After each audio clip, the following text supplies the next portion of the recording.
Hi guys, and welcome back to my channel. So today I am in the kitchen again, and I'm going to be making Mrs. Evans' pound cake. I will leave it in the little iCard up here the other time that I have made her pound cake, but this time I'm going to put a little twist on it, and I'm going to add some orange zest to the mix and some orange juice. Because y'all remember in my video, the cabbage and ham video, that I had gotten those fresh oranges in my box of free food from the apartment management. So this is my old recipe card that I have had since 1972. I met Mrs. Evans when John and I first got married, and I went to work in Freeport, Texas at the local newspaper called the Brazos Fax.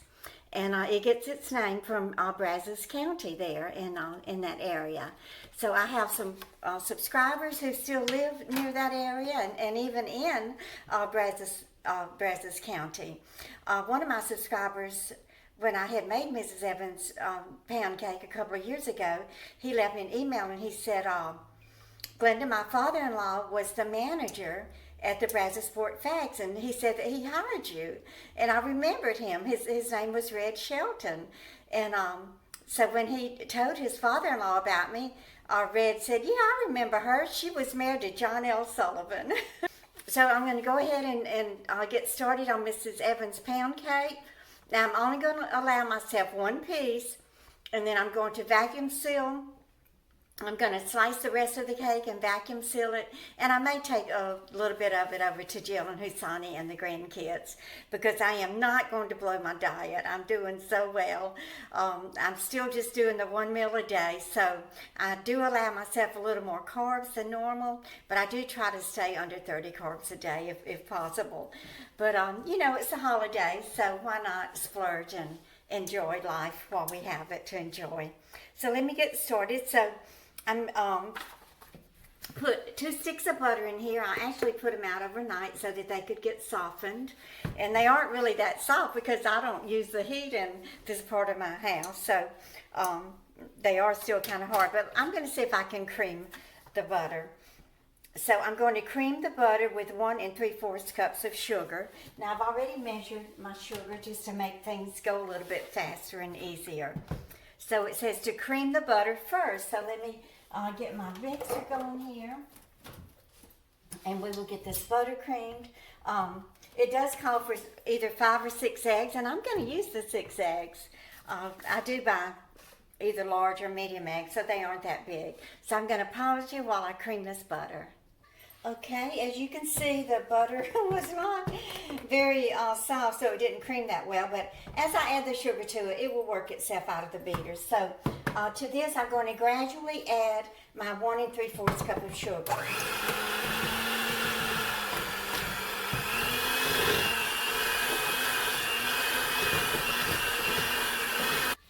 Okay, so I have that cream nice. And what I'm going to do now is add the eggs and flour alternately. So here are my 6 eggs, and then I have, and this is plain flour. And then we will be adding a 1/2 teaspoon to the cake mix, 1/2 teaspoon salt to the cake mix. So we want to add this alternately, and I'll mix it as we add each egg and each little bit of flour. And then we'll add the salt and the vanilla. And I'm going to add a little bit of orange flavoring to this. So I'm going to add a little bit of flour.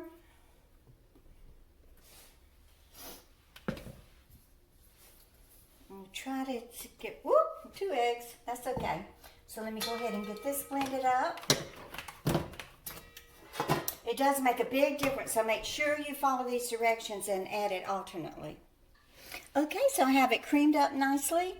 Now, like I said, I have never added any type of orange flavoring or orange ingredient to this. I'm just experimenting.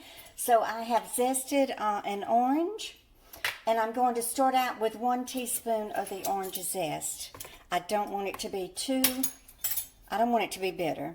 So to this, I'm going to add my 1/2 teaspoon of salt.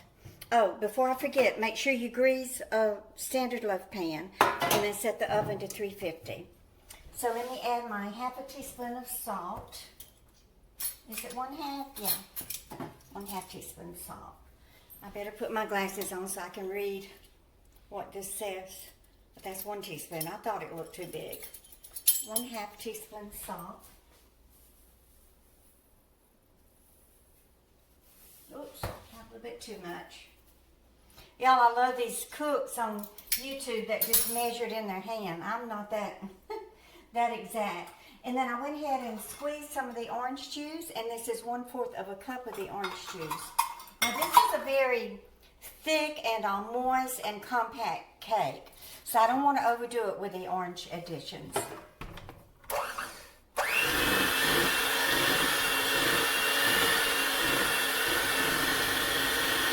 Okay, so let me go ahead and give it a taste. Maybe I can tell just by tasting of the dough if there's enough orange flavoring in it.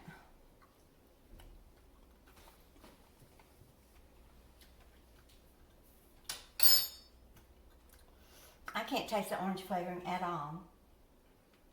So let me add another teaspoon of the orange zest. And I think I'll squeeze the other 1/2 of the orange. I do want it to have a little bit of taste of orange. I am going to put some of the orange juice in the icing also. But I was going to make the confectioner's icing with, I'll just go ahead and squeeze this other 1/2 in here. I was going to make it with milk. So, God, y'all, it just squirted me in the face. But I'm wondering if I add milk and orange juice, if that is going to cause it to curdle because of the acid in the orange. Okay, let me go ahead and blend this, taste it, and then we're going to get this in the oven. Oh, I have to put my teaspoon of vanilla extract in it. I don't want to forget that. Okay, so I'm going to blend this up, taste it, and then we're going to get this thing in the oven to baking. Okay, so I did add the rest of the orange, so it was an entire orange juice, a small orange, and then 2 teaspoons of the orange zest. Still doesn't have that much of an orange flavor to it, but after I get finished with putting the orange flavored icing on it, it will taste like an orange pound cake. Like I said, I don't want it to be overwhelming with the orange flavor because it's a good pancake just the way it is, and that's normally how I just make it. But I can't really eat these oranges. I'm not supposed to be eating fruit while I'm on this low carb diet, so I don't want to just sit down and eat an orange. So I thought, well, I'll try to cook with it. I should have sliced one of them and put it on top of my ham. So that's what it's going to look like, and we're going to bake it in a 350-degree oven. Let's see, I think it sometimes takes more than an hour. 350. Doesn't even say how long. Oh, 1 hour. Okay, let me set the timer. And I will be back in an hour, and we will take this out of the oven. Okay, so it is cool. I have poured the icing over the top. I put a little decoration on it. And I'm going to slice it and eat a piece of it. And I believe I will eat the end piece. I love the end piece. There's nothing wrong with it.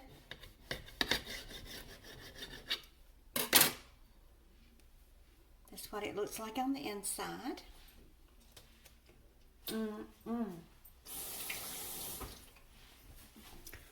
That orange icing is just perfect.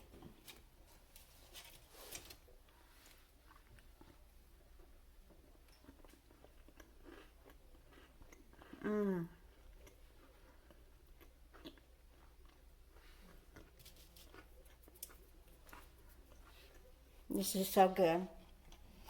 Now, of course, the end piece is a little dry, and it's supposed to be, but as we get to the center of it, it's going to get even more moist.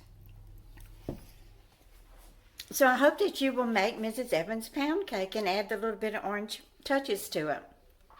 I will leave the recipe in the description below. Y'all please give me a thumbs up and share my videos. And y'all just keep on coming back. Bye, guys.